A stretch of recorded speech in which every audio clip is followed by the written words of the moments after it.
Hello everyone! Welcome back to Mini-Koneko channel. It's me, Mini-Koneko. Oh my goodness, it's been such a long time since our last casual chat stream, hasn't it? I've been bursting with anticipation to just relax and talk about all things books with you all. I hope you're all having a fantastic day. Are you ready for some lovely book talk? I am so ready. Let's dive into all your wonderful thoughts and questions today. Hello everyone. Welcome back to Mini-Koneko channel. It's me, Mini-Koneko. Oh my goodness, it's been such a long time since our last casual chat stream, hasn't it? I've been bursting with anticipation to just relax and talk about all things books with you all. I hope you're all having a fantastic day. Are you ready for some lovely book talk? I am so ready. Since it's a casual chat today, I'd love to share one particular book that has been swirling in my mind lately, and it's something truly mind-bending. I'm talking about State or It Overlapping Stories by Angel Joyce, which is part of his short story collection Moonshine. Oh, this one. It's not just a story, it's a puzzle, a magnificent, intricate puzzle.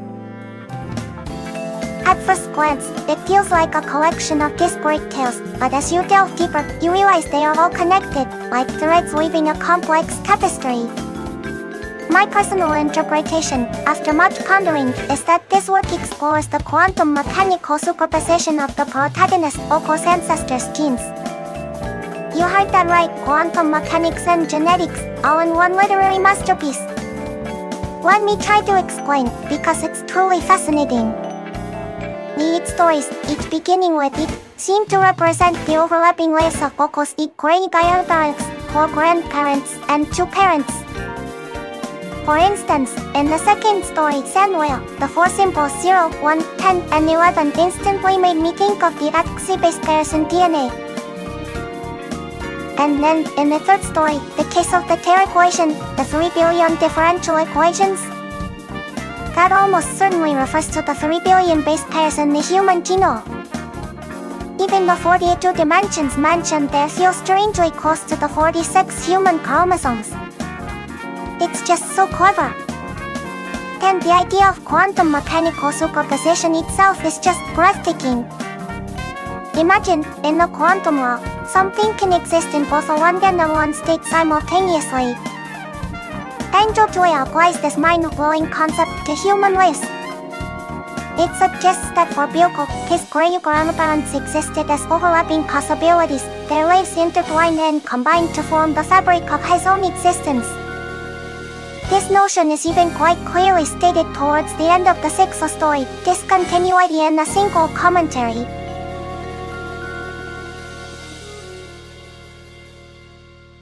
The symbolism just keeps on giving. In the zebra stripe, the parents of mine, the zebra stripes clearly symbolize the helical structure of DNA, while the white and black horses at the end represent his distinct parents, no longer in superposition. And now, the final story, or a record concerning Aleph, which talks about the future, where the ancestral superposition just keeps expanding to infinity, symbolized by the mathematical term Aleph. It's just chef's kiss. And the ending, with the mention of Thomas Call, it makes me think that Boko's family might not even be human, but rather an alien species whose genetics can exist in multiple overlapping patterns. This book is just a genius.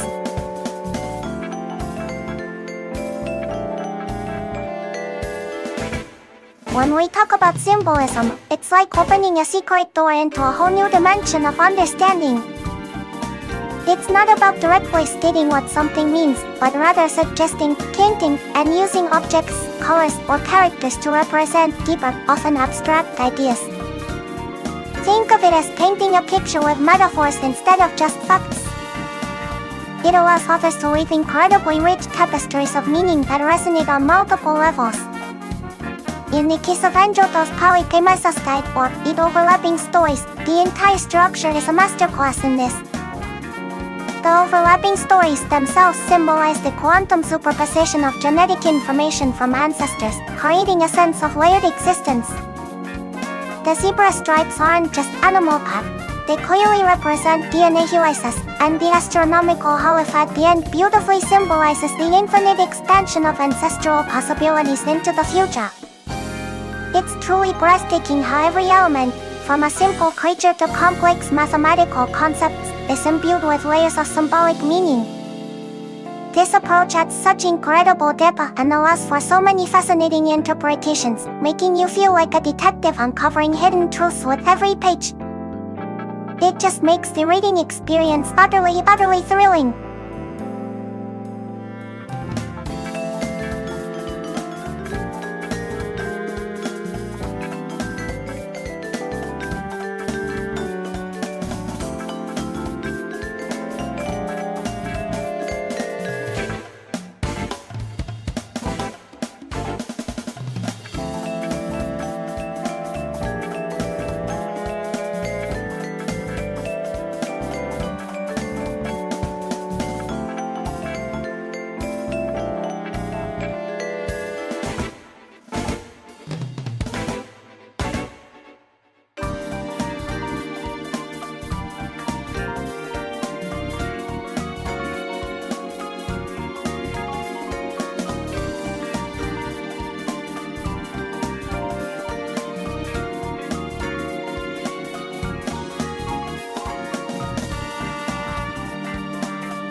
Oh, when we talk about symbolism, which we just explored with Polychimesis State, there's another book that absolutely drowns you in it, in the most magnificent way.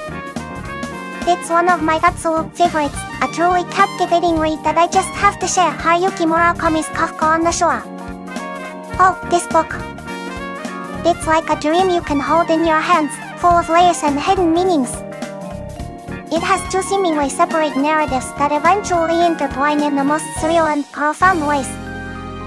On one hand, you have Kafka Kiyomura, a 15-year-old boy who runs away from his home in Tokyo on his birthday, seeking to escape a dark, voiding hell prophecy and find his long-lost mother and sister. He ends up in a quiet town in Shikoku, finding solace and mystery in a quirky private library. His journey is one of self-discovery, identity, and coming to terms with a heavy fate. And on the other hand, there's Nakata, an elderly, simple-minded man who lost his memories and the ability to read after a mysterious childhood incident during World War II, but gained the extraordinary ability to talk to cats. His journey begins with a bizarre mission to find a lost cat, which leads him down a path of increasingly surreal encounters, including a very unsettling character called Johnny Walker, who collects cat souls. Nakata's quest is driven by an instinct he doesn't fully understand, but it's crucial to restoring a balance in the world. Now, why is this relevant to symbolism? Because almost everything in this novel is symbolic. The talking cats aren't just quirky elements. They represent a bridge between the conscious and subconscious, the rational and the irrational. The fish falling from the sky, the leeches, the abstract stone that Nakata seeks, these are all manifestations of the characters' inner turmoil, their memories, their destinies, and the hidden, often terrifying forces at play in the world. Murakami doesn't just tell you what things mean, he shows you, through these fantastical, sometimes unsettling, but always deeply meaningful images. The library itself, where Kafka spends much of his time, isn't just a building filled with books. It's a sanctuary, a liminal space where transformations occur, where identities are questioned and reformed.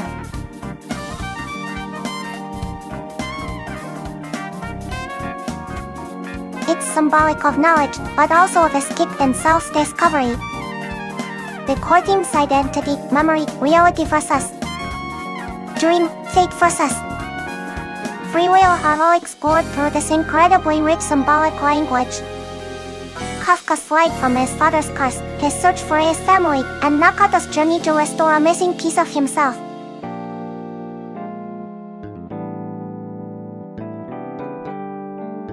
Oh, when we talk about self-discovery, it's truly one of the most profound and transformative journeys a person can undertake. and as we just discussed with Kafka Gyomora in Kafka on the Shore, his very act of running away is a desperate, yet essential, dive into his own unknown depths. It's not just about finding parents, but about understanding who he is, apart from his fate. Self-discovery isn't easy. It often involves confronting uncomfortable truths, shedding old skins, and facing the parts of ourselves we'd rather ignore.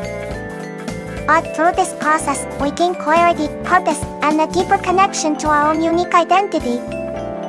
It's about peeling back the layers to reveal the authentic self underneath. Books, like Kafka on the Shore, are incredible tools for this. They offer mirrors to our own experiences, or windows into perspectives we never considered. Reading allows us to explore different facets of the human condition, helping us to understand our own emotions, motivations, and potential pathways. It's a continuous, beautiful journey, and every book can be a step along the way. Mini-Koneko just loves how books guide us on these personal adventures.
Oh, when we talk about self-discovery, which we just explored through Kafka Tamora's journey, there's another book that immediately comes to Mini-Koneko's mind, a true gem of a story that wraps the concept of finding oneself in a beautiful allegorical packet, Paulo Coelho's The Alchemist.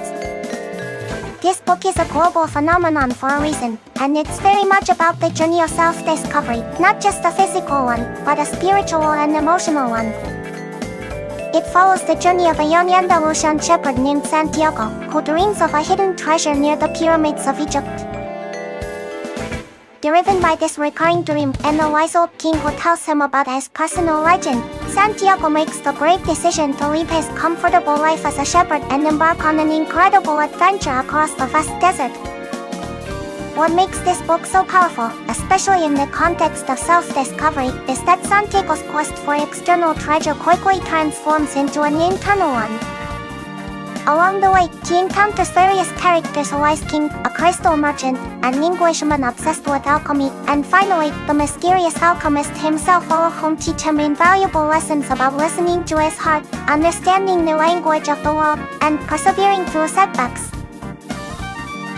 The book is rich with symbolism, much like Kafka on the Shore, making every encounter and every obstacle a metaphor for aspects of our own lives. The sheep represent comfort and routine that can prevent us from chasing our dreams. The desert symbolizes purification and the challenges we must overcome. And the treasure itself isn't merely gold, it's the journey, the wisdom gained, and the realization of one's full potential. Coelho truly emphasizes the idea of the personal legend, the unique purpose each person has to fulfill. It's about having the courage to pursue your deepest desires, even when it seems irrational or difficult.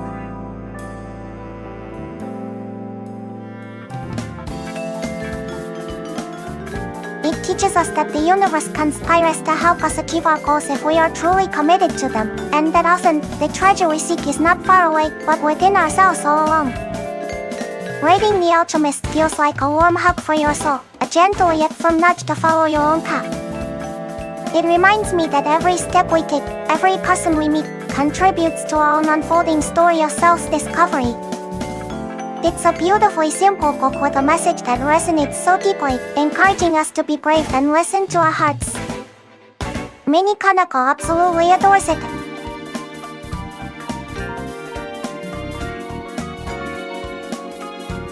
Oh, when we talk about self-discovery, and especially after discussing The Alchemist, Santiago's journey truly encapsulates the essence of it, doesn't it? It's not just about finding a buried treasure in a physical locale. It's about discovering the true treasure within oneself, one's true purpose, courage, and innate wisdom. Self-discovery, as shown in the book, is a process of stripping away distractions and external expectations to really hear the language of the law, which is essentially the language of our own soul. It's about trusting your instincts, following those quiet nudges, and having faith that the universe is guiding you, even through hardships. Every challenge Santiago faces, every person he meets, serves as a catalyst for him to learn more about himself and his capabilities. It's a beautiful reminder that our greatest adventures often lead us back to where we started, but with a completely transformed understanding of who we are and what we're meant to do. It truly warms my heart, knowing that such profound journeys of self-realization are possible for everyone. What a powerful message!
Oh, when we talk about self-discovery, and especially after discussing Santiago's beautiful journey in The Alchemist, there's another absolutely timeless classic that immediately springs to my mind.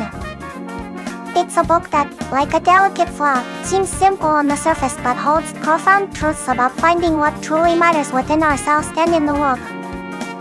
I'm talking about Antoine de Saint-Exupéry's absolutely enchanting book, The Little Prince. This isn't just a children's book, oh no. It's a philosophical fable that takes you on a journey of imagination and introspection, much like our discussions on symbolism and inner quests. It tells the story of a young prince who leaves his tiny asteroid and his beloved unique rose, traveling to various planets before eventually landing on Earth. Along the way, he encounters a bizarre cast of characters: a king, a conceited man, a drunkard, a businessman, a lamplighter, and a geographer, each embodying a different, often absurd aspect of adult life. But it's when he crashes on Earth and meets a stranded aviator and a wise fox that the true magic of self-discovery begins to unfold. The Little Prince, with his pure and innocent perspective, subtly guides the aviator to rediscover the simple joys and essential truths that he, as an adult, has forgotten. The fox, in particular, teaches the prince the profound lesson of teaming up, building unique, meaningful relationships, and the understanding that it is only with the heart that one can see right. What is essential is invisible to the eye. This book is an absolute masterpiece of self-discovery, not just for the prince, who learns about love, responsibility, and the uniqueness of his own rose, but also for us, the readers. It gently reminds us to look beyond superficial appearances and reconnect with our inner child, to cherish the bonds we form, and to understand that happiness and meaning are found in simple, often overlooked things. It's about rediscovering the beauty and wonder of life that we often lose sight of as we grow older.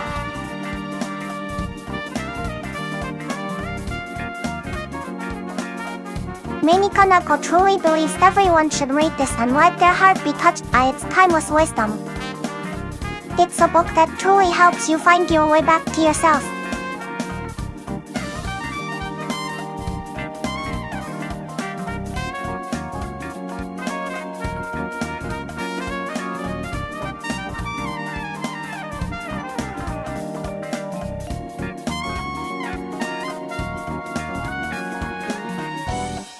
Oh, when we talk about books that truly resonate with your heart, like we just did with The Little Prince, it's about so much more than just a good story.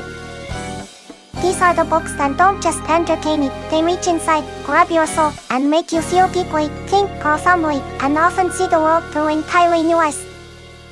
They're the ones that linger in your thoughts long after you've turned the last page, urging you to revisit their wisdom or comfort. A book that truly resonates can be a mirror, reflecting your own unspoken feelings or experiences, making you feel understood. Or it can be a window, offering a glimpse into a perspective you'd never considered, broadening your empathy and understanding of the human condition. The Little Prince, for instance, touches our hearts because it reminds us of the innocent truths we often forget, the importance of genuine connection, and seeing with the heart. These are the precious literary treasures that become a part of who you are, shaping your outlook and giving you strength. Mini-Koneko treasures such books above all else. They just make life so much richer.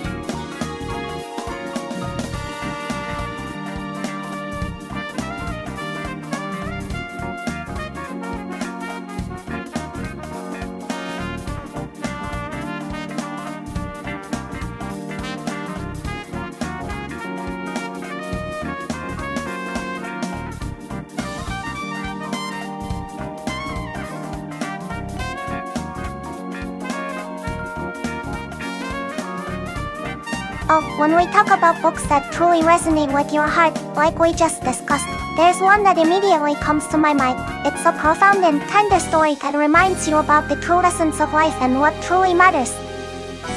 I'm talking about Mitch Albom's absolutely beautiful and incredibly touching book, Tuesdays with Morrie, an old man, a young man, and life's greatest lesson.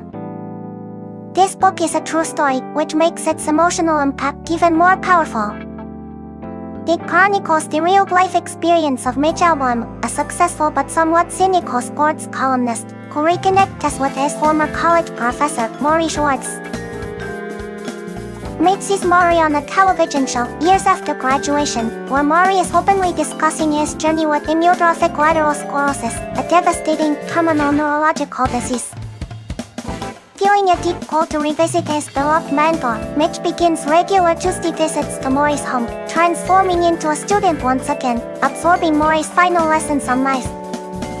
These weekly meetings become a series of profound conversations about what it means to live a meaningful life, especially when facing death head-on.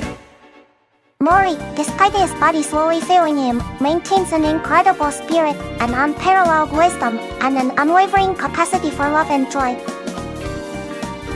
He openly shares his thoughts on fundamental topics like death, fear, aging, grief, marriage, family, society, forgiveness, and finding purpose. It's not a sad book, even though it deals with death. It's a book about living, about embracing every moment, and about recognizing what truly enriches your soul. What makes Tuesdays with Morrie resonate so deeply with the heart is its raw honesty and vulnerability. Morrie doesn't shy away from the pain and indignity of his illness, but he uses it as a final, powerful teaching tool. He demonstrates that even in decline, there is immense value in connection, in giving love, and in accepting life's full cycle. He famously says, "Love is the only rational act," and that sentiment shines through every page.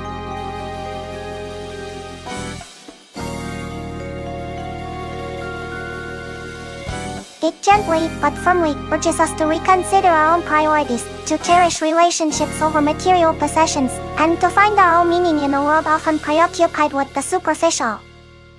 Mini-Koneko thinks this book is a truly essential read for everyone.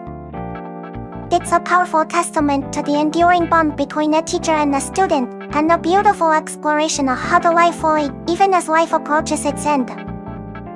It will make you laugh, it will make you cry, but most importantly, it will make you think deeply about your own life and what you truly value. It absolutely touched my heart and made me want to hug everyone I love just a little bit tighter. It's such a magnificent, soul-stirring read.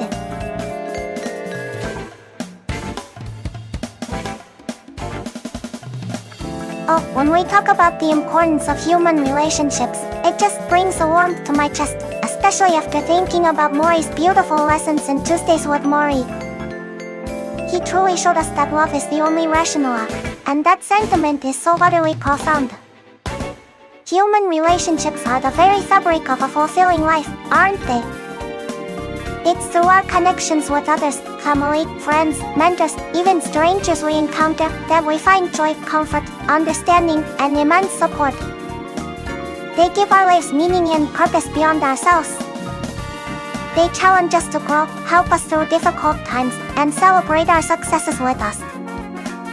Unlike fleeting material possessions, the bonds we build with people endure and deepen over time, becoming truly precious treasures. Mori taught us that even when facing life's end, it's these connections, the love we've given and received, that truly matter. It reminds Mini-Koneko that prioritizing these genuine, heartfelt interactions is key to a truly rich and happy existence.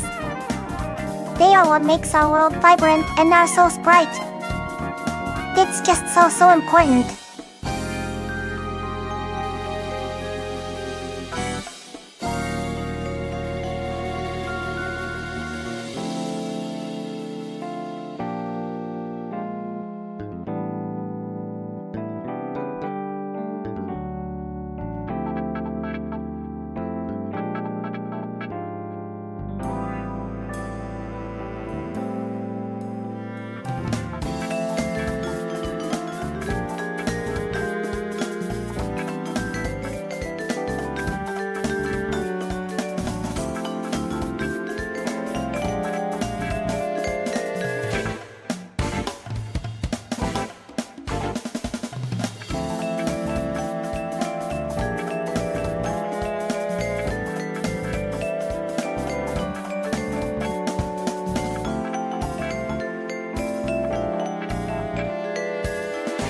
Oh, when we talk about the importance of human relationships, which we just explored through Mori's incredible wisdom, there's another book that just comes rushing to my mind.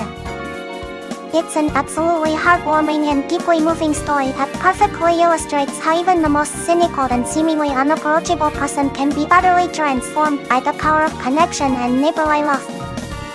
I'm talking about Frederick Beckmann's truly magnificent novel, A Man Called Ovi.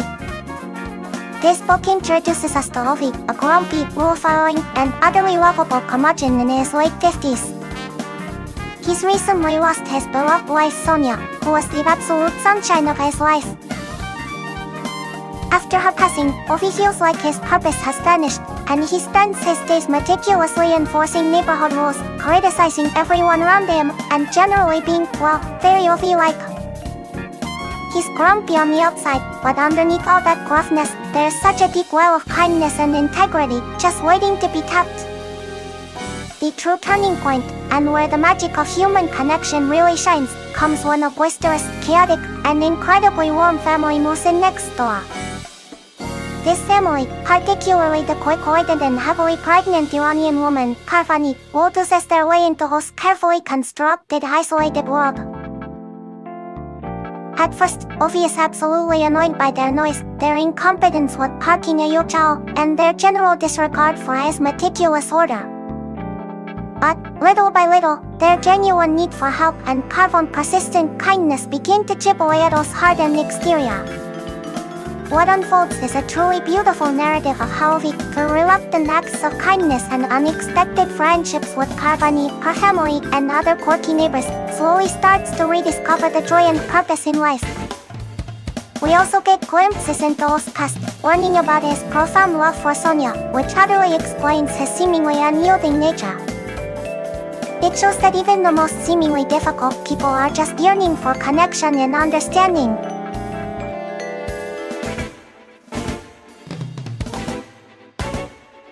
This book is a powerful testament to the idea that human relationships are truly essential for healing and finding meaning. It's about overcoming loneliness, challenging your own prejudices, and realizing that sometimes the people who annoy you the most are the ones you need the most. It made Mini-Koneko laugh out loud, shed a few happy tears, and truly appreciate the beautiful, messy, and utterly vital connections we have with each other.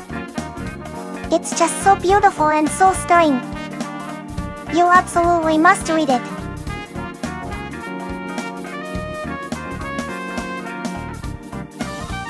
Oh, when we talk about human relationships, it's impossible not to think of Ovi, isn't it? His story in A Man Called Ovi is such a heartwarming example of how even the most resistant hearts can be softened and transformed by genuine connection. It beautifully illustrates that no matter how much we might want to isolate ourselves, we are fundamentally social beings who thrive on interaction. Relationships, whether with family, longtime friends, or even unexpected new neighbors like Parvani, provide invaluable support, laughter, and a sense of belonging. They pull us out of our own heads, challenge our preconceived notions, and remind us that life's true richness lies in sharing experiences with others. Ovi found his renewed purpose and joy not in solitude, but in the messy, vibrant, and utterly essential bonds he formed. It's truly a testament to how crucial these connections are for our well-being and happiness. Mini-Koneko believes these bonds are simply life's greatest treasures.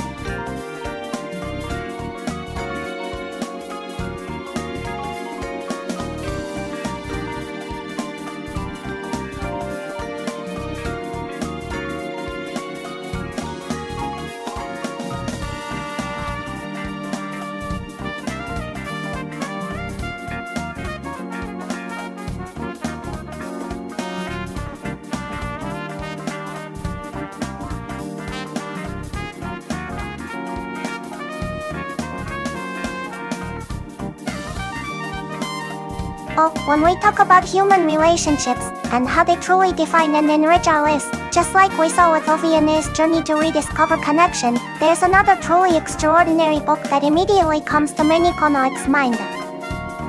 It's a powerful, poignant story set against one of history's darkest backdrops, yet it shines with the incredible light of human connection and the power of words. I'm talking about Marcus Zusak's profoundly moving novel, The Book Thief. This book is utterly unique, narrated by Goethe himself, who tells the story of Liesel Mamenya, a young girl living in Nazi Germany during World War I.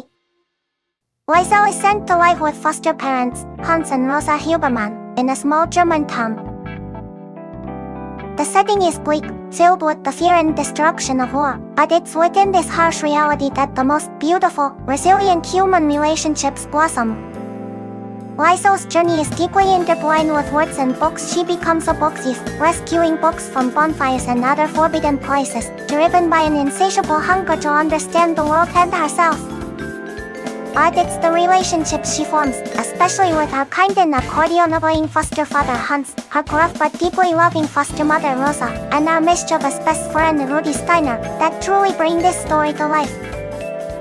Through our connections with these people, Liesel learns about love, sacrifice, courage, and the profound meaning of family, whether by blood or by bond. The most poignant relationship, perhaps, is with Max von Dunbach, a young Jewish man whom the Hubermans hide in their basement. In the terrifying secrecy of their home, Liesel and Max form an unbreakable bond through shared stories, words, and art. Their friendship is a testament to empathy and humanity in the face of unspeakable hatred. The Book Thief isn't just about surviving war, it's about how human connections, fostered through shared humanity, kindness, and even stolen words, provide hope, meaning, and a reason to life even when everything else is falling apart. It shows that relationships are not luxuries, but necessities. They are the lifeblood that keeps us human.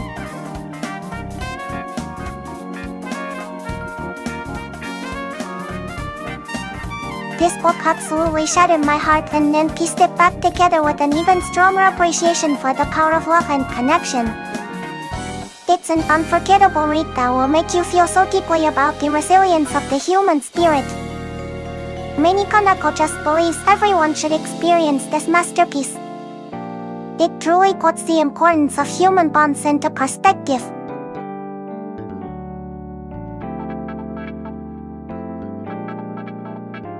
Oh, when we talk about human relationships, and especially after immersing ourselves in the incredibly powerful story of the book Thief, it becomes crystal clear how absolutely essential they are. Lysol's journey, finding solace and strength in our connections with Hans, Rosa, Rudy and Max amidst the horrors of war, truly emphasizes that human bonds are not just a luxury, but a lifeline. Relationships provide us with a sense of belonging, a shared understanding, and an invaluable support system that helps us navigate life's most challenging moments. They bring immense joy, comfort, and a profound sense of purpose. It's through our interactions with others that we learn, grow, forgive, and simply feel known. Unlike fleeting material possessions, the love, empathy, and shared experiences we build with people become the most precious and enduring treasures of our lives. Mini-Koneko truly believes that human connections are the very heart of what makes life meaningful and beautiful. They are what fill our world with warmth and light.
Oh, when we talk about human relationships, and how they truly define and enrich our lives, just like we saw with Liza on our incredible journey in the book Thief, there's another truly extraordinary book that immediately comes to Mini-Koneko's mind.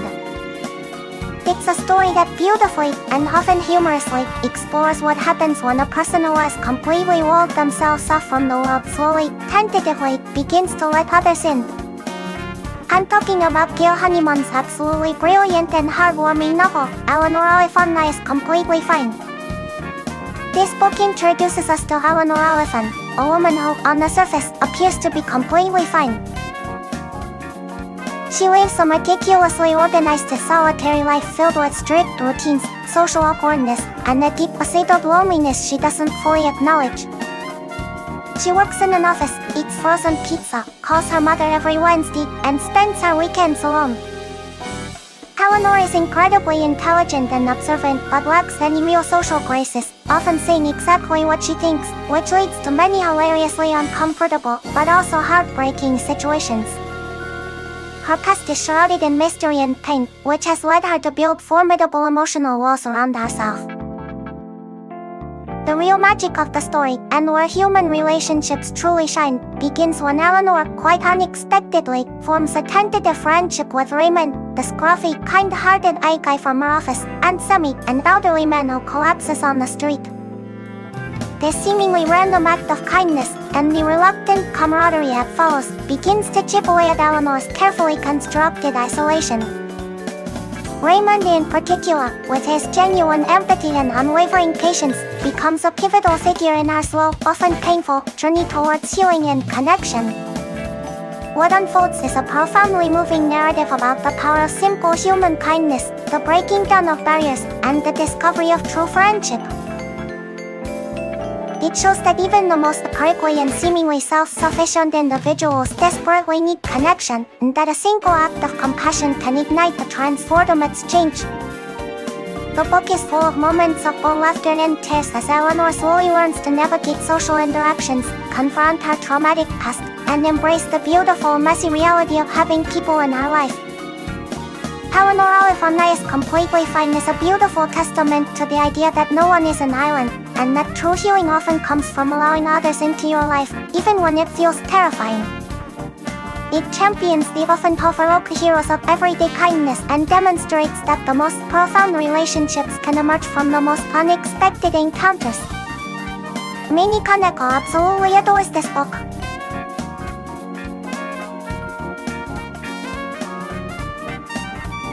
It just makes you want to reach out to everyone you know and give them a big hug, and maybe even offer a helping hand to a stranger. It's such a powerful reminder that connection is what truly makes us completely fine.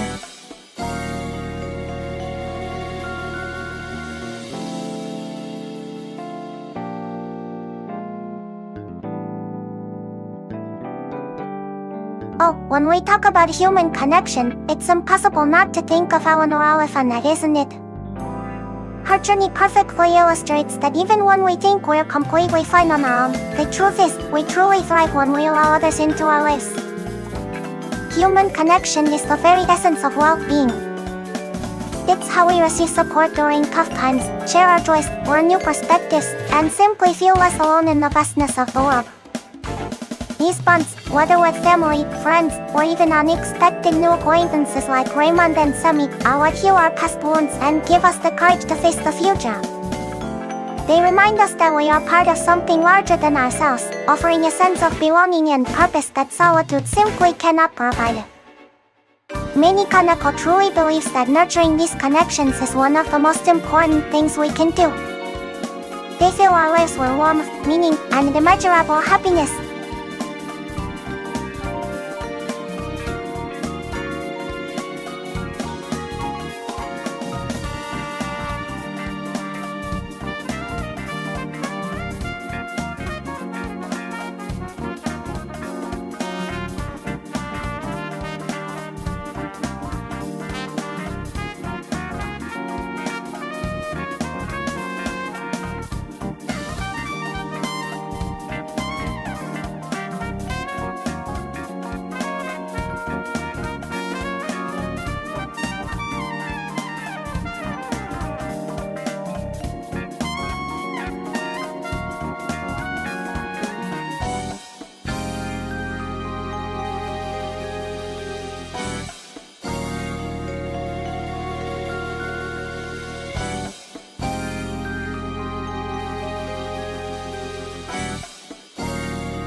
Oh, when we talk about human connection and how it truly brings meaning and warmth into our lives, just like we see with Eleanor Elephant finally letting people in, there's another absolutely breathtaking book that immediately comes to Mini-Koneko's mind. It's a story that beautifully, and sometimes painfully, explores the profound connection between a human and nature, and how that can eventually lead to finding your place among people. I'm talking about Yuan's absolutely stunning novel, Where the Crawdads Sing.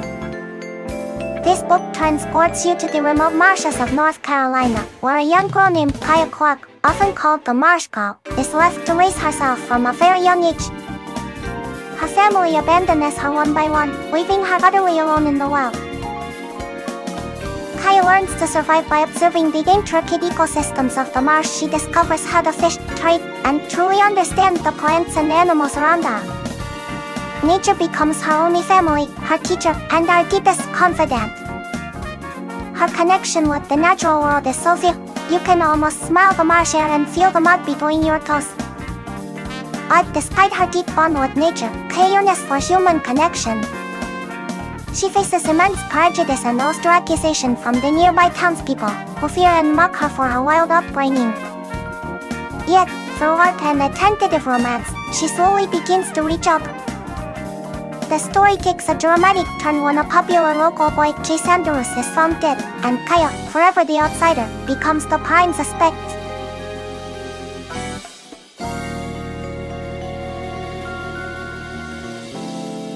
The narrative then expertly weaves between a coming-of-age story and a murder mystery, keeping you utterly captivated. What makes Where the Crawdads Sing so incredibly special, and so relevant to our discussion about human connection, is how it shows the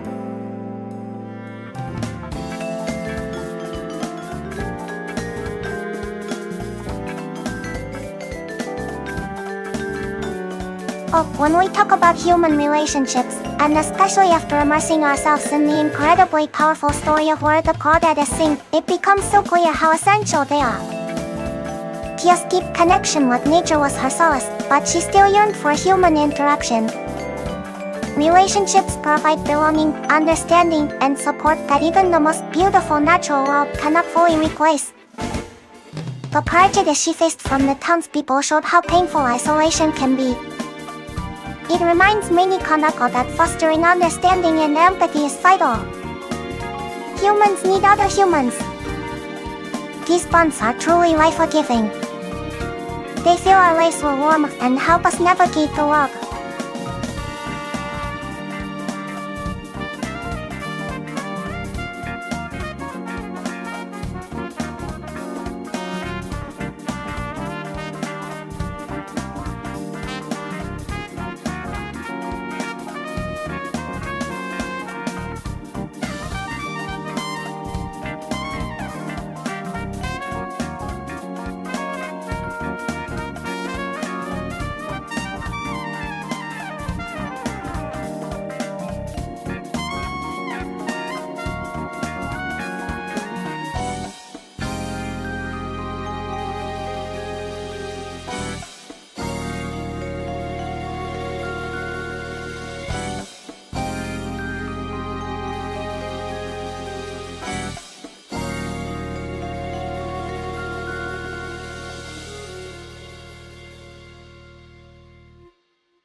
When we talk about human connection and how it truly brings meaning and warmth into our lives, just like we see with Eleanor Elephant finally letting people in, and even with Kaya finding her way towards people despite her deep bond with nature and Where the Crawdads Sing, there's another absolutely breathtaking book that immediately comes to Mini-Koneko's mind.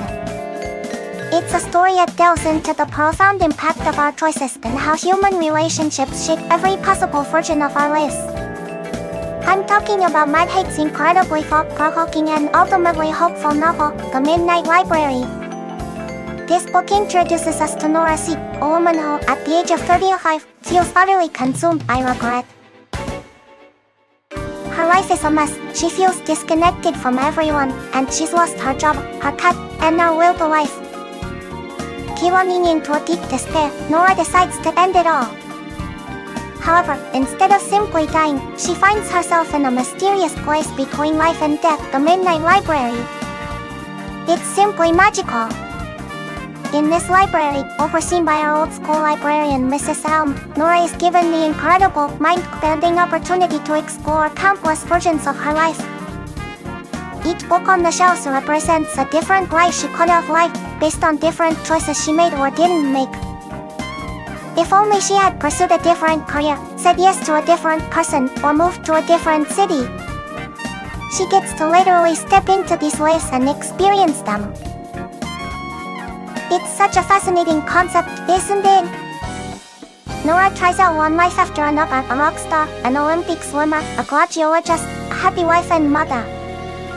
Through these experiences, she begins to understand that no life is perfect, and every path, even the most glamorous, comes with its own set of challenges and, most importantly, different human connections. She sees how every small decision creates a ripple effect, changing the people around her and the relationships she forms. What Nora ultimately discovers is that life isn't about avoiding regret or finding one perfect, flawless existence. It's about embracing the messy, imperfect, and wonderful reality of the life she has, and cherishing the human connections that are unique to that path.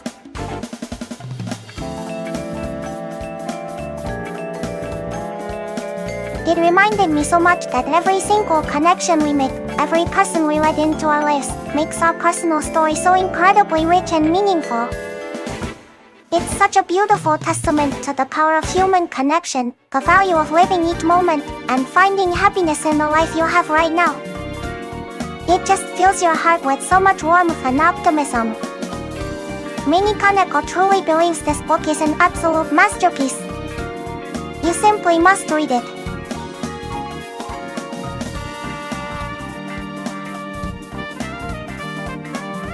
Oh, when we talk about the importance of human connection, and particularly after reflecting on Nora's incredible journey through countless lives in the Midnight Library, it becomes profoundly clear just how indispensable these bonds truly are. Nora's realization that no matter how perfect an alternate life seemed, it was the specific human relationships within that life that gave it meaning is incredibly powerful. Human connections provide the very fabric of our existence. They are the sources of our greatest joys, our deepest comforting moments, and the unwavering support we need to navigate life's challenges. It's through our interactions with others that we learn, grow, forgive, and truly understand ourselves. They offer a sense of belonging and purpose that we simply cannot find in isolation. Mini-Koneko truly believes that nurturing these relationships is paramount, as they fill our lives with warmth, color, and immeasurable happiness, making every moment infinitely richer.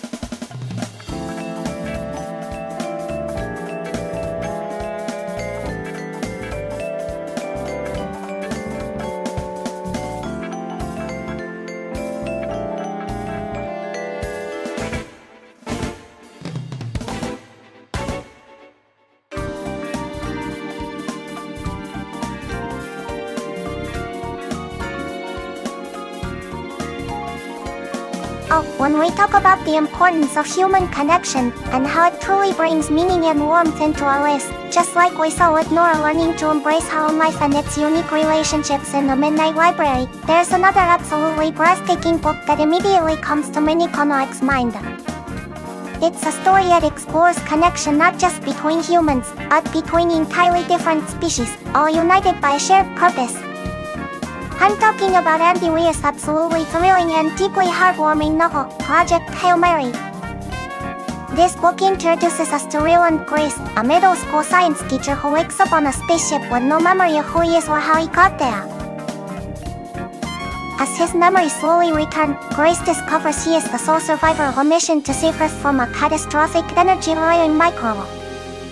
He's literally the last hope for humanity, all alone in the vast emptiness of space.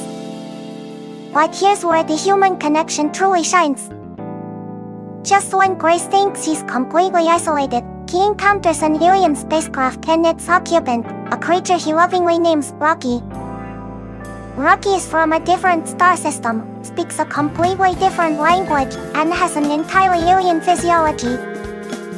Despite these monumental differences, Grace and Rocky slowly, painstakingly, learn to communicate and work together. This isn't just about saving Earth, it's about forming an extraordinary bond across species, driven by a common goal and mutual respect.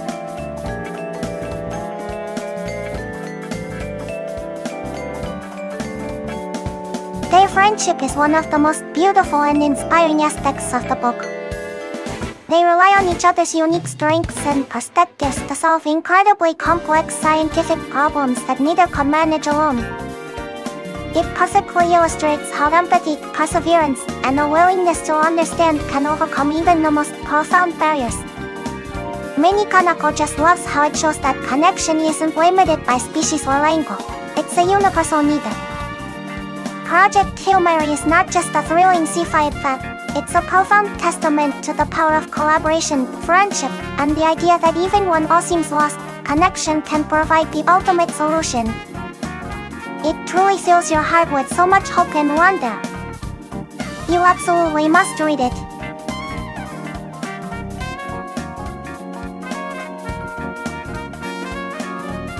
Oh, when we talk about friendship and cooperation, it's impossible not to think of Rylan, Grace and Rocky in Project Hail Mary, isn't it? Their extraordinary bond perfectly embodies how these two incredibly powerful forces can overcome seemingly insurmountable obstacles. Grace, completely alone in space, found his ultimate partner in Rocky, an alien with vastly different biology and language. Yet, through sheer perseverance, mutual respect, and an incredible willingness to adapt, they built a friendship that transcended species. Their cooperation was absolutely vital. Neither could have saved Earth on their own. It was their combined unique knowledge, problem-solving skills, and unwavering trust in each other that led to success. This shows that true friendship isn't just about shared experiences, but about supporting each other, leveraging diverse strengths, and working together towards a common goal. It tells Mini-Koneko that when we cooperate, we can achieve things far beyond what any single individual could accomplish alone. It's truly inspiring.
Oh, speaking of friendship and cooperation, and how they drive us to achieve incredible things, just like Grace and Rocky working together to save Earth in Project Hail Mary, it reminds Mini-Koneko that the very foundations of our society, the systems we live by, are often built upon powerful, often surprising, human beliefs and ethics.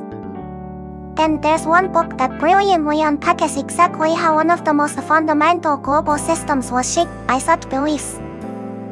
I'm talking about a true masterpiece by the German sociologist Max Weber, The Protestant Ethic and the Spirit of Capitalism. It's often simply called The Protestant Ethic. This isn't the story of individual relationships, but rather how collective human mindset, a certain spirit, became the driving force behind how our modern world operates. Published way back in 1904, Weber's essay astonishingly explains how the economic system that underpins so much of our lives, capitalism, which we in Japan imported from the West, actually came into being.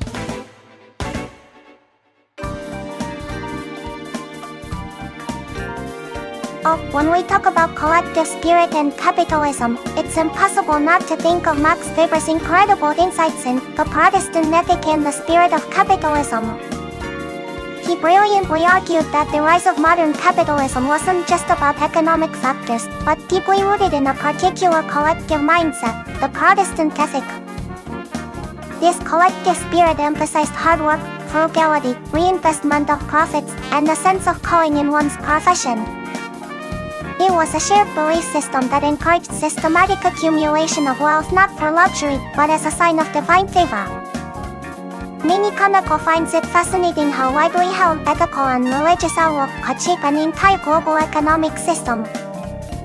It truly shows the immense power of a collective human mentality.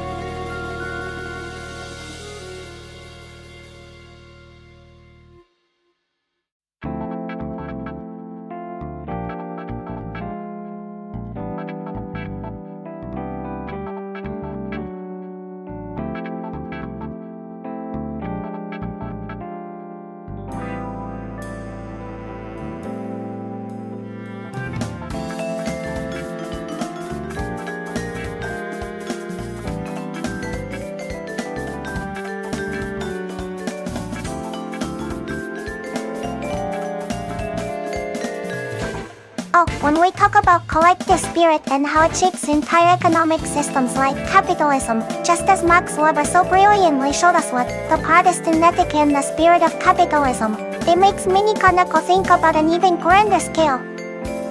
It makes me wonder, what if all of human cooperation, all of our massive societies, and all the systems we live by, are built on something even more fundamental than specific religious ethics? What if they're built on shared beliefs that aren't even real in a tangible sense? That's exactly what Yuval Noah Harari explores in his absolutely mind-blowing book, *Sapiens: A Brief History of Humankind*. This book is not just a it's an incredible journey through our entire species' existence, from our humble beginnings as just another ape to our current dominance of the planet.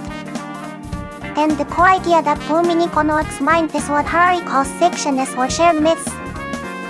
Harari argues that what truly sets Homo sapiens apart from all other animals, allowing us to build cities, nations, and intricate global economies, is our unique ability to believe in shared fictionists. Things like money, religions, laws, human rights, and even corporations are not objectively real. They are stories, ideas, or imagined orders that exist only in our collective minds. But because everyone believes in them, they become incredibly powerful, enabling millions of strangers to cooperate flexibly towards common goals. It's like a giant, invisible network of shared dreams.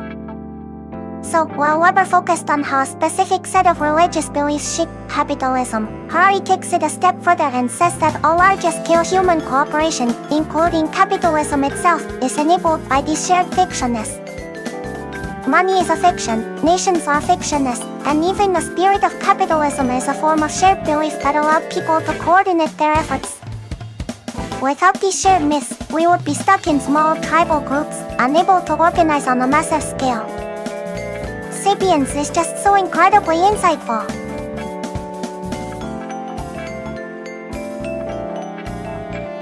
It makes you look at everything around you, your country, your money, your job, even your very identity, then realize how much of it is built on these powerful collective beliefs. It's a profound exploration of what it means to be human and how our unique cognitive abilities have shaped both our triumphs and our challenges. Mini-Koneko truly believes this book is a must-read for everyone. It changes the way you see the entire world.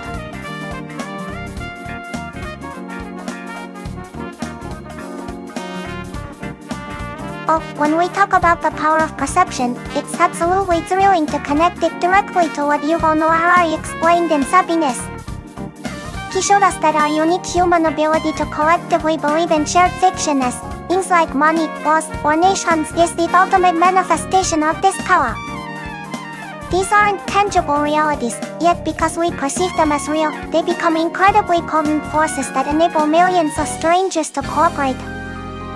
This power of perception allows us to transcend our immediate physical reality and create complex, abstract systems. It's how we build vast societies, establish intricate economies, and even form global connections that extend far beyond what any single individual could imagine. It's not just about seeing it, it's about believing in shared ideas so strongly that they shape our entire world. Mini-Koneko finds this absolutely mind-boggling and so profoundly insightful. It truly highlights what makes us uniquely human.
Oh, when we talk about the power of perception, especially how those shared fictions and sapiens shape our entire reality, it immediately makes Mini-Koneko think about how dangerous that power can become when it's wielded by those who seek ultimate control. It's a terrifying plot, but one that a particular classic explores with chilling brilliance. I'm talking about George Orwell's absolutely iconic and profoundly disturbing novel, 1984. This book plunges you into the dystopian superstate of Oceania, a place where a totalitarian regime, known simply as the Party, holds absolute power over every single aspect of its citizens' lives. The omniscient, godlike figure of Big Brother watches everyone through telescreens, and even thoughts are policed by the book police. Our protagonist, Winston Smith, works in the Ministry of Truth, ironically, rewriting history to align with the party's ever-changing narrative. What makes this book so utterly chilling is its deep dive into how the party manipulates perception to maintain its grip. Concepts like doublethink, the ability to hold two contradictory beliefs at once and accept both, and newspeak, a controlled language designed to limit thought, are tools to eradicate independent thinking and personal truth. The party dictates what reality is, making it impossible for individuals to trust their own memories or senses. They control the past, the present, and thus, the future. Winston's desperate, quiet rebellion to find and preserve objective truth, to connect with other like-minded individuals, is heartbreaking to witness. He yearns for genuine human connection and a reality untainted by the party's lies. But the lengths to which the party goes to break him, to force him to love Big Brother, are truly horrifying. It makes you realize the fragility of truth and freedom. 1984 is a stark, powerful warning about the dangers of totalitarianism, mass surveillance, and the manipulation of truth. It's a reminder of the immense value of individuality, freedom of thought, and the critical importance of questioning authority.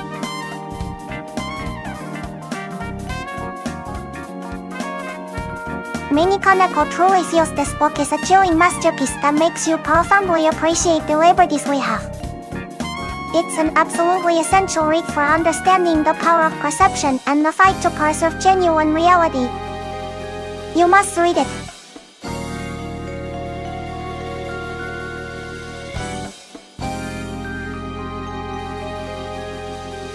Oh, when we talk about freedom, especially after exploring the horrifying world of 1984, it becomes agonizingly clear just how precious and utterly indispensable it is. Orwell's masterpiece serves as a chilling, undeniable warning about what happens when freedom of thought, of speech, of truth itself is systematically stripped away. The party's control over perception and reality makes you realize that true freedom isn't just about physical movement. It's fundamentally about the freedom to think for yourself, to believe what your own senses tell you, and to access unmanipulated truth. Without these foundational liberties, human connection becomes impossible, and even identity itself crumbles. The ability to question, to challenge, to express dissenting opinions, and to form genuine relationships based on shared reality are all pillars of freedom. Mini-Koneko truly believes that 1984 underscores that safeguarding our intellectual and personal freedoms is not just a political act, but a profound human necessity. It's the very foundation upon which all other meaningful aspects of life are built.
When we talk about freedom and how precious it is, especially after seeing its chilling absence in 1984, it makes Mini-Koneko think about stories where characters fight for, find, or embody freedom in truly unique ways.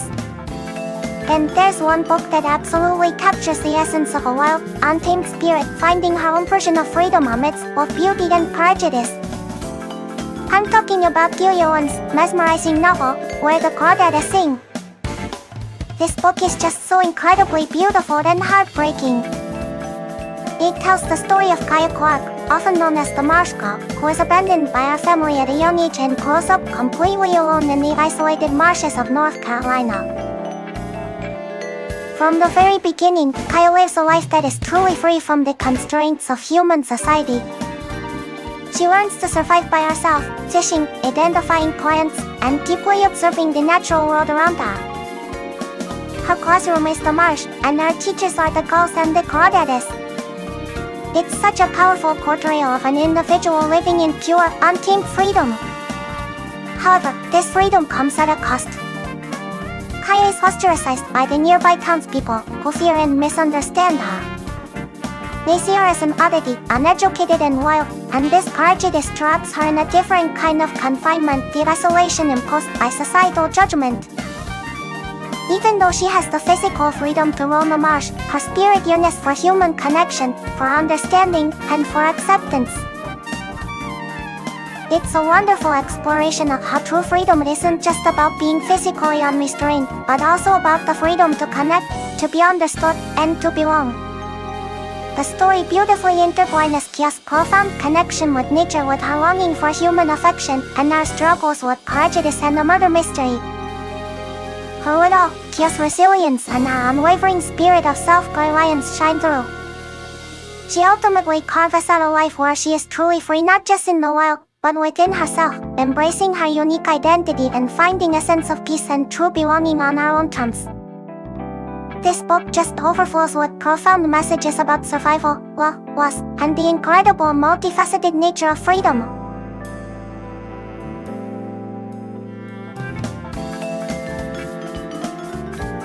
Mini-Koneko truly thinks it's a masterpiece that will stay with you long after you've turned the final page.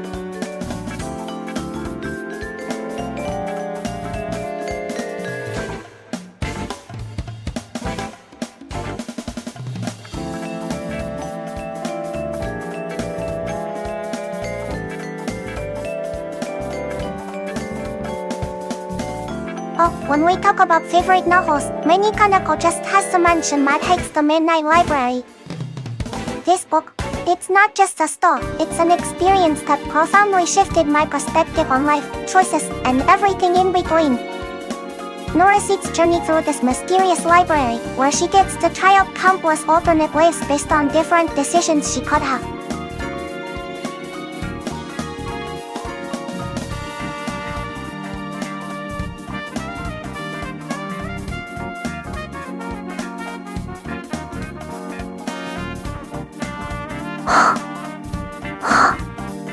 Oh, when we talk about favorite novels, Mini-Koneko just has to mention Matt Haig's The Midnight Library.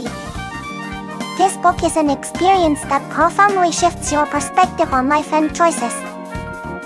Norisite's journey trying countless alternate lives shows how every connection and every person makes our story incredibly rich.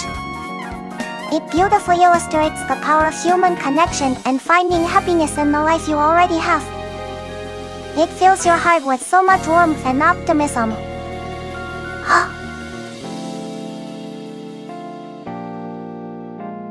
Hello again. Oh, those ice cream emojis.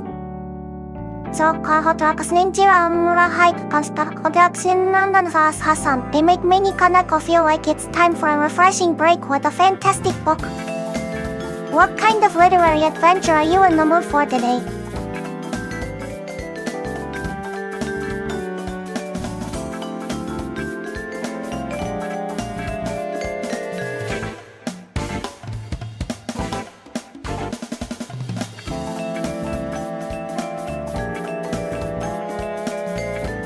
ピヨタマさん、コンピヨピヨ。またお話できて嬉しいです。ピヨタマさんのお声を聞くと、なんだか楽しい気分になりますね。そんなピヨタマさんにおすすめしたいのは、ケンジントン公園のピーター・パンです。私たちが知るピーター・パンとは違う、永遠の赤ちゃんのピーター・パンのお話なんです。赤ちゃんの頃は空も飛べたとか、妖精と話せたとか、忘れかけていた童心を思い出させてくれるとっても素敵な物語なんですよ。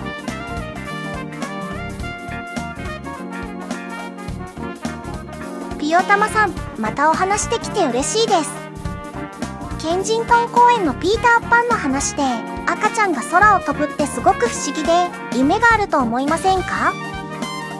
私たちも本当は飛べたのにいつの間にか忘れてしまうなんて。そういう話を聞くと子供の頃にいつか空を飛んでみたいって夢中で考えていたのを思い出します。本を読むとそんな忘れかけていた無限の想像力が呼び起こされるみたいで本当に素敵なんです。まるで私自身も物語の中をふわふわ飛んでいるような気持ちになりますね。へへ。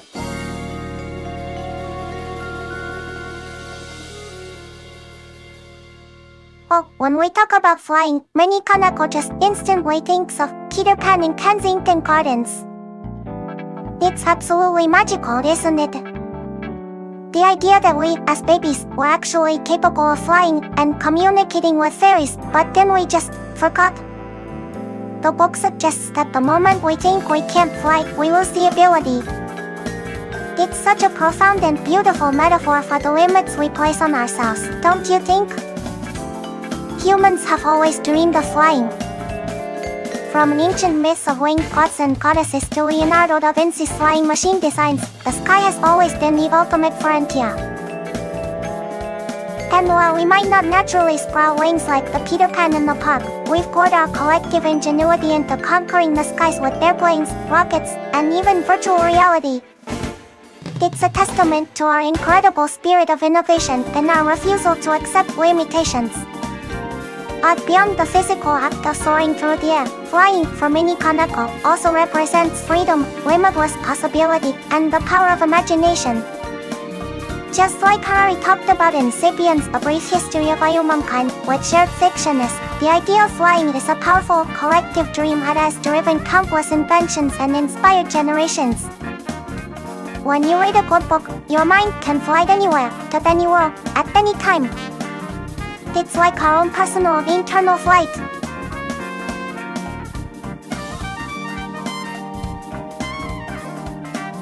So even if our physical bodies can't defy gravity anymore, our minds absolutely can. That's a kind of freedom Mini-Koneko cherishes deeply, and it's a power we should never ever forget.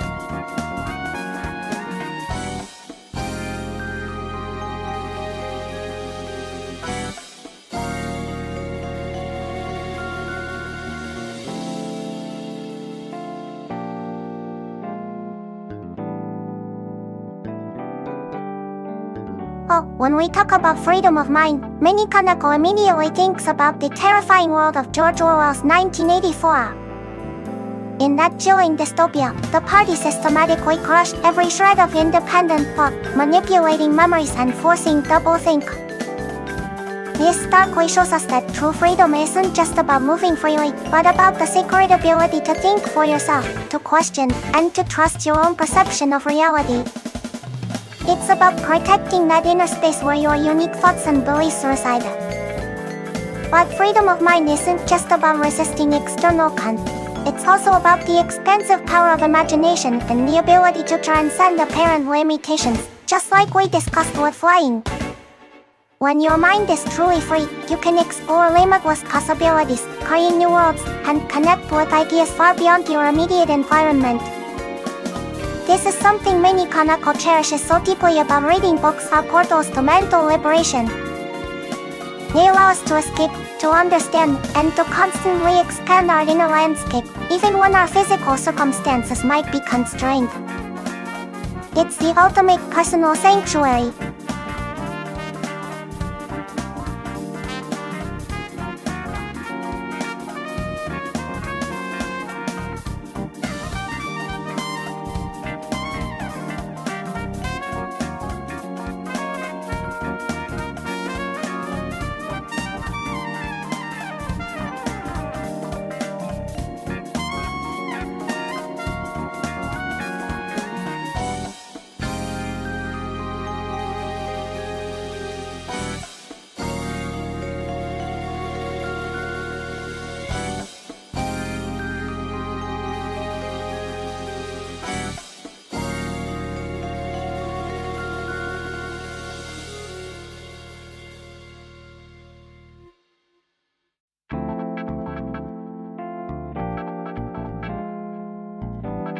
Oh, when we talk about freedom of mind, especially after considering the chilling absence of it in 1984, Mini-Koneko immediately thinks about stories that show us how that inner freedom can persist even in the most unimaginably horrific circumstances. There's one book that absolutely embodies this. Viktor Frankl's profoundly moving and ultimately hopeful memoir, Man's Search for Meaning. This book is not just a memoir, it's a testament to the incredible resilience of the human spirit. Frankl, a psychiatrist, survived the Nazi concentration camps, including Auschwitz. In this book, he shares his harrowing experiences, but more importantly, he develops his logotherapy, a school of psychotherapy based on the idea that finding meaning in life is the primary motivational force for humans.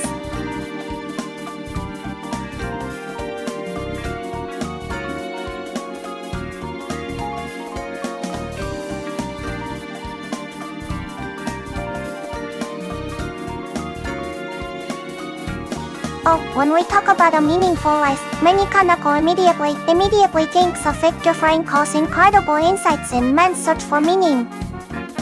He taught us that even in the absolute depths of suffering, like the horrors of the concentration camps, humans possess the profound ability to find meaning.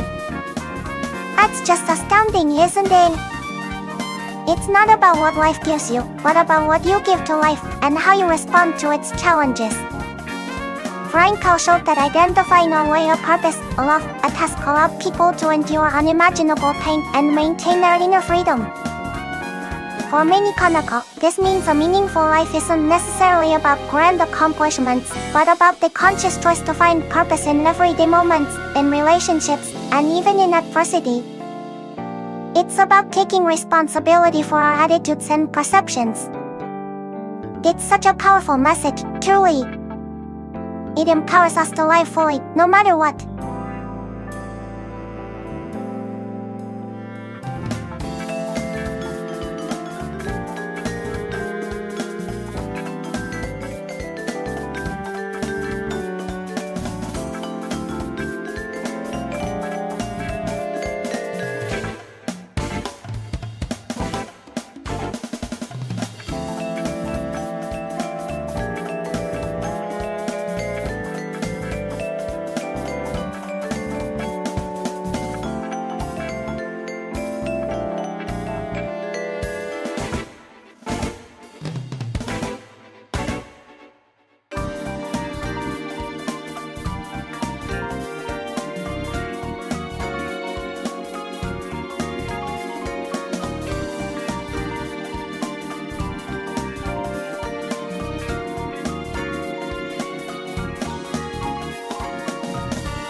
So, when we talk about a meaningful life, and how Viktor Frankl showed us that finding purpose is absolutely paramount, Mini-Koneko immediately thinks of a book that beautifully illustrates this journey of discovering one's true purpose and destiny.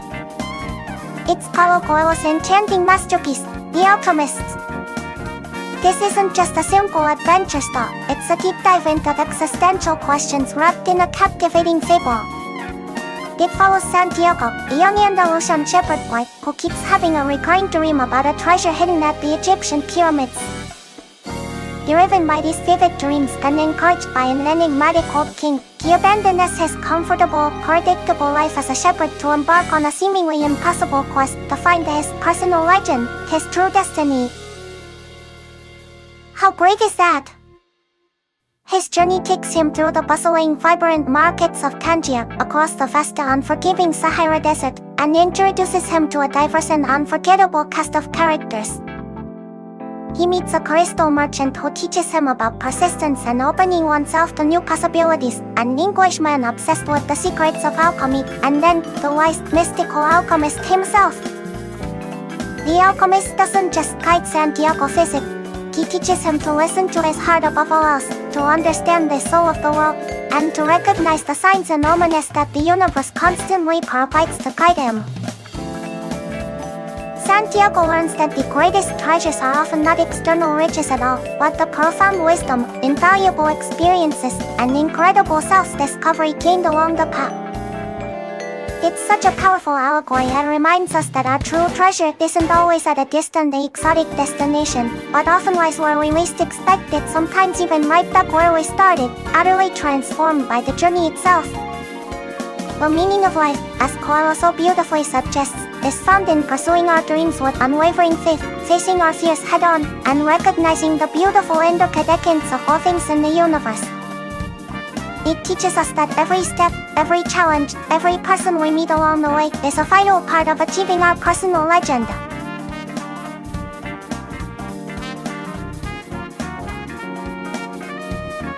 Mini-Koneko truly believes The Alchemist is a beacon of hope and inspiration, urging us to listen to that quiet, persistent inner voice and embark on our own unique quests for a truly meaningful life. It's absolutely breathtaking. You must read it.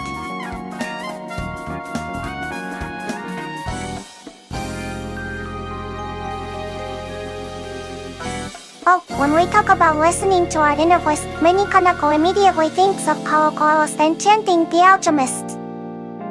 Just like Santiago's entire journey was guided by that deep, persistent whisper, his recurring dream, leading him to his personal legend. The Alchemist constantly taught him to listen to his heart, to incorporate the subtle signs and omens from the soul of the world. In our fast-paced world, it's so easy for this crucial inner voice to be drowned out by external expectations, doubts, and constant noise. But Mini-Koneko truly believes that nurturing the ability to hear and trust this intuition is absolutely vital for a truly meaningful and authentic life. It's our truest compass, revealing our unique path and purpose, even when it seems illogical to others. It's absolutely essential.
When we talk about listening to that precious inner voice, and how vital it is for finding our true path, as Paulo Coelho beautifully showed us in The Alchemist, Mini-Koneko immediately thinks of another magnificent book that utterly embodies this truth.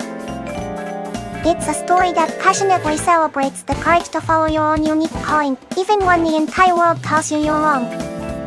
I'm talking about Richard Bach's timeless and utterly inspiring novella, Jonathan Livingston Seagull. This book isn't just about a seek, it's a powerful parable about pushing beyond perceived limits and discovering your true potential. Jonathan is not like the other girls. While they are obsessed with the mundane daily struggle for food, Jonathan's heart yearns for something far greater, the pure, exhilarating joy of flight itself. He dedicates himself entirely to mastering the art of flying, experimenting with impossible maneuvers, loops, and dives, driven by an insatiable desire for perfection and understanding. He wants to know everything about flying, not just how to survive. His fellow girls, bound by tradition and their basic needs, don't understand him. They view his passion as reckless and pointless, eventually casting him out of the flock. But even in his solitude, Jonathan doesn't abandon his inner quest. He continues to practice, driven solely by his internal passion and the pursuit of excellence. He flies higher, faster, and more beautifully than any girl has ever flown, discovering new dimensions of flight and existence beyond the physical world. He discovers truths about freedom, love, and the boundless nature of the spirit. Jonathan's journey is a soaring testament to the profound power of listening to that inner voice, that intuitive knowing that whispers our truest desires and potentials. He exemplifies what it means to live authentically, to strive for personal excellence not for external validation, but for the sheer joy of growth and self-realization. He finds his meaning, his purpose, not in conforming, but in courageously pursuing his own extraordinary path.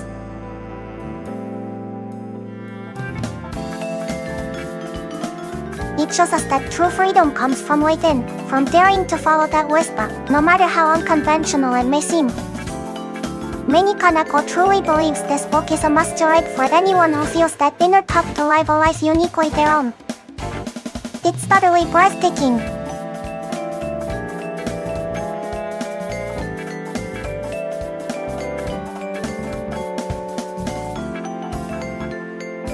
When we talk about inner freedom, Mini-Koneko immediately thinks of Jonathan Livingston Seagull from Richard Bach's incredible novella. Jonathan perfectly embodies this concept, choosing to pursue his passion for flight and self-mastery, even when it meant being cast out by his entire flock. His freedom wasn't about being physically unrestricted, it was an unyielding commitment to his own truth and the pursuit of excellence dictated by his own spirit, not by external expectations or the mundane demands of survival.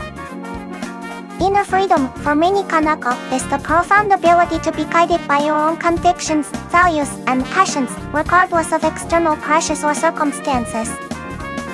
It's the liberation of your mind and spirit from the tyranny of others' opinions, societal norms, or even challenging physical limitations, as Viktor Frankl also profoundly showed us in Man's Search for Meaning. It's about cultivating that sacred inner space where you are truly yourself, where you can think, feel, and choose authentically. This inner sanctuary allows us to find meaning and joy, to soar higher in our minds, and to persist in our unique journeys, even when the world tries to clip our wings. It's the ultimate form of self-determination, and it begins with truly listening to that quiet, powerful whisper within.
Oh, when we talk about that profound inner freedom, that sacred space where our spirit can truly soar even when our physical circumstances are constrained, Mini-Koneko just has to tell you about a book that perfectly embodies this.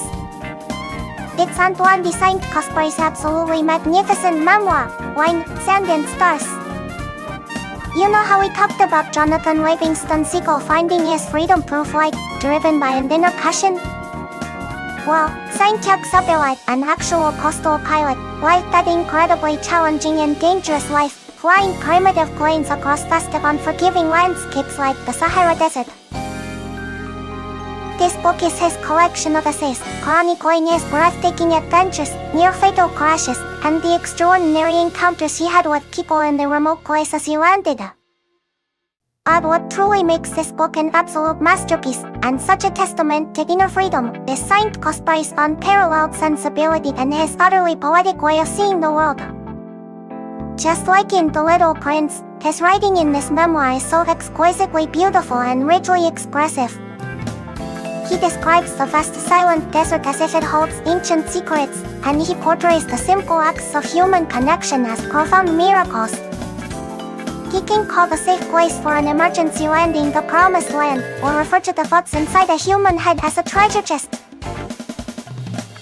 Even when faced with immense physical danger, isolation, or the harsh realities of nature, his inner world remained boundless and filled with wonder. He wasn't just observing, he was deeply feeling and translating his experiences into words that resonate with such profound truth and beauty. This is precisely what inner freedom is all about, the ability to maintain a rich, imaginative, and deeply appreciative perspective on life, regardless of external pressures. His spirit was never caged, it soared higher with every challenge. It's truly incredible how he found so much beauty and meaning even in the face of despair.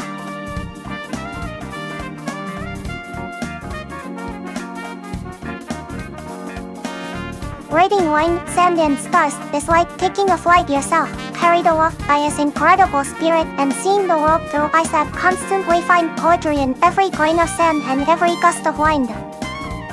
It will fill your heart and make your own inner world feel infinitely larger.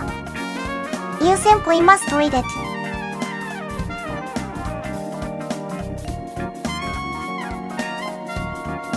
Oh, when we talk about Wine, Sand and Stars, that makes Mini-Koneko think directly of Antoine de Saint-Exupéry's absolutely breathtaking memoir. It's not just a type, it perfectly encapsulates the vast, elemental world he navigated as an early coastal pilot.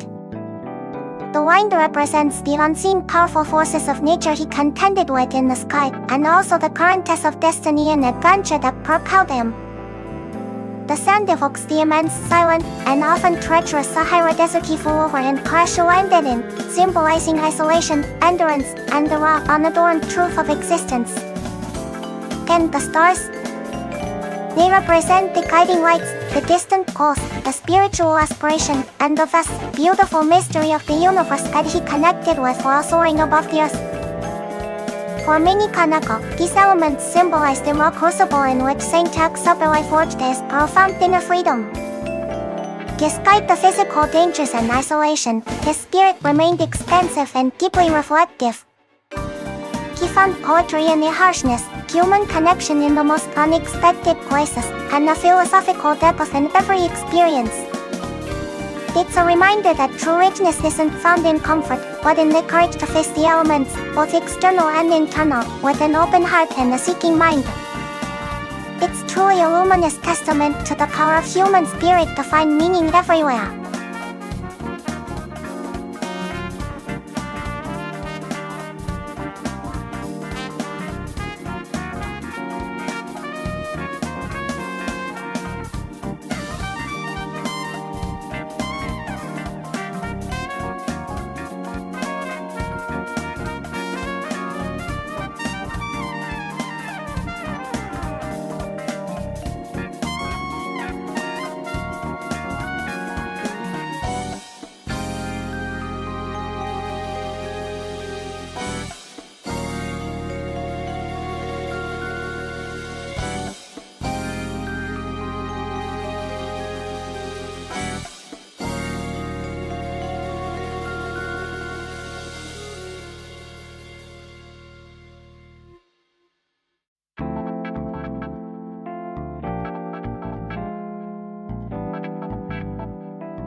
Mini-Koneko, when we talk about those incredible elemental forces, the wind, the sun, the stars, and how they shape us while reviewing our inner fortitude, Mini-Koneko immediately thinks of a novel that takes this concept and plunges it into the most vast and unpredictable element of all, the ocean.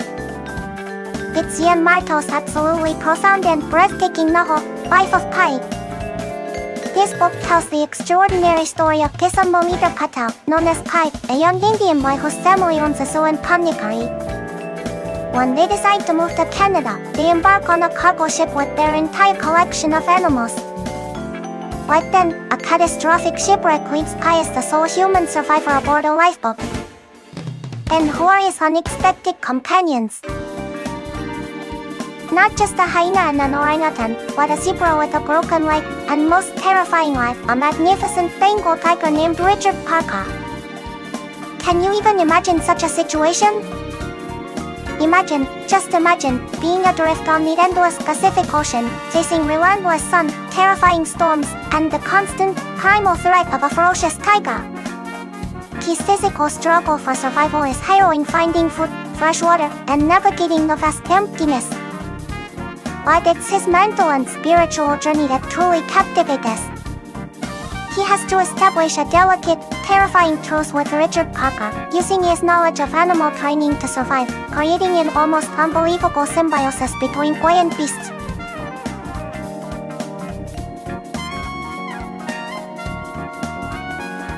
This isn't just a survival story, it's a deeply philosophical exploration of faith, reality, and storytelling itself. Pi, being a devout follower of multiple religions, grapples with his beliefs in the face of unimaginable suffering.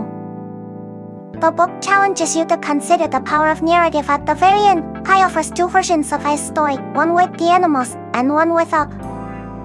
Which one do you choose to believe? And why? Martel masterfully makes you question what truth really is, and how stories help us make sense of the world, and even survive it. Just like syntax upper, I found profound meaning and beauty amidst the harshness of the desert and sky. Pi discovers a spiritual connection and an incredible resilience within himself, even when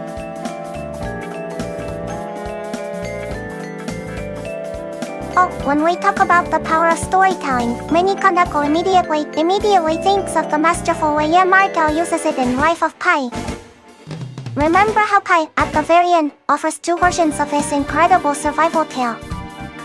One with the fantastical animals, and one with a far more brutal, human reality. He asks you to choose which story you prefer. This simple, yet profound act, perfectly illustrates that the power of stories isn't just about relaying facts, but about shaping our perception of reality, finding meaning in chaos, and even enabling survival. Stories are how we make sense of the world, how we process trauma, and how we transmit wisdom and values across generations. They ignite our imagination, allow us to experience empathy for characters utterly different from ourselves, and provide a framework for understanding complex truths. For Mini-Koneko, a powerful story can be a lifeline, a source of hope, or a guiding light, especially when life feels overwhelming. It proves that what we choose to believe, what narratives we carry, can fundamentally alter our resilience and our very existence. It's such an incredible, transformative force.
Oh, when we talk about the power of storytelling, and how powerfully it can shape our understanding of reality, just like these dual narratives and Life of Pi, Mini-Koneko immediately thinks of a book that uses narrative itself to reveal a profoundly disturbing truth, making you question everything you thought you knew about human dignity and purpose.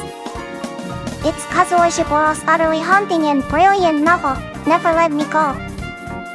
This story is narrated by Kadidea, a character who looks back on our childhood at an idyllic swimming boarding school called Haeosham.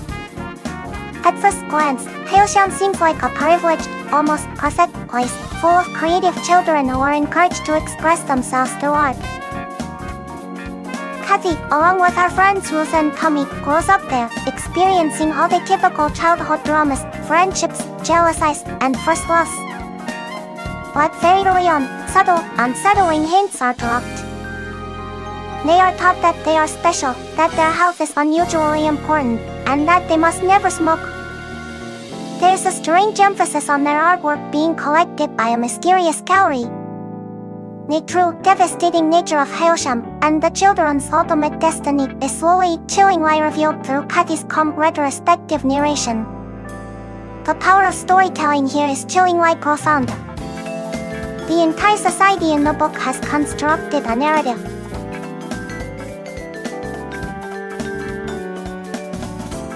Oh, when we talk about the power of storytelling, Mini-Koneko immediately thinks of the utterly chilling and masterful way it's employed in Kazuo Ishiburo's Never Let Me Go. In that book, the true horror isn't just the fate of the characters, but how their understanding of that fate is carefully, subtly shaped or unshaped by the narratives they are given, or rather, not given. The story highlights how a society can construct a narrative, a carefully curated version of the truth, to control and dehumanize a group of people without ever explicitly stating the brutal reality. The students at Haeosham are told comforting half-truths, given vague hints, but never the full, devastating picture of their purpose. Their own lives become a story told to them, rather than by them. This quiet, insidious form of storytelling makes their inevitable acceptance of their destiny even more heart-wrenching. It shows that the power of narrative isn't just about what's said, but what's omitted, and how silence or euphemism can be the most powerful tools for shaping belief and resignation. It's a profound, unsettling look at how narratives define our reality, our acceptance, and even our very humanity. So impactful.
Oh, when we talk about the power of storytelling, and how powerfully it can shape our understanding of reality and even control our very being, just like the chilling, subtle narratives in Never Let Me Go, Mini-Koneko immediately thinks of a book that pushes this concept to its terrifying absolute extreme.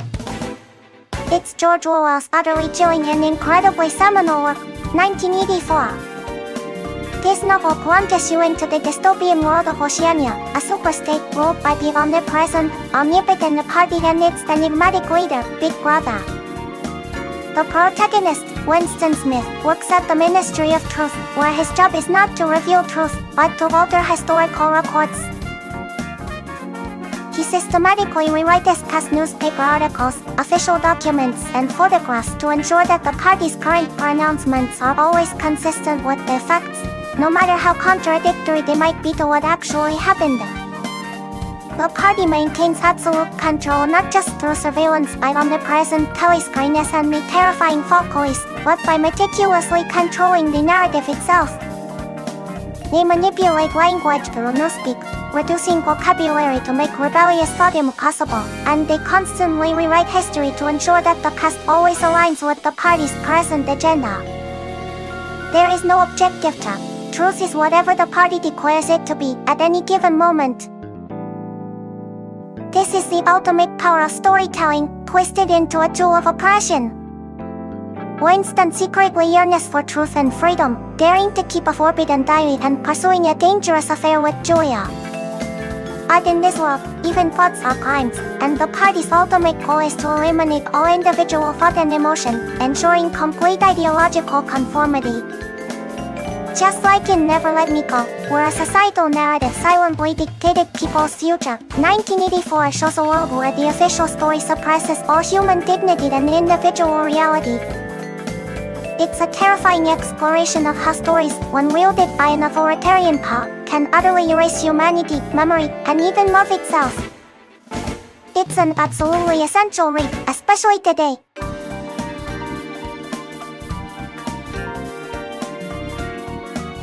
It will make you question everything.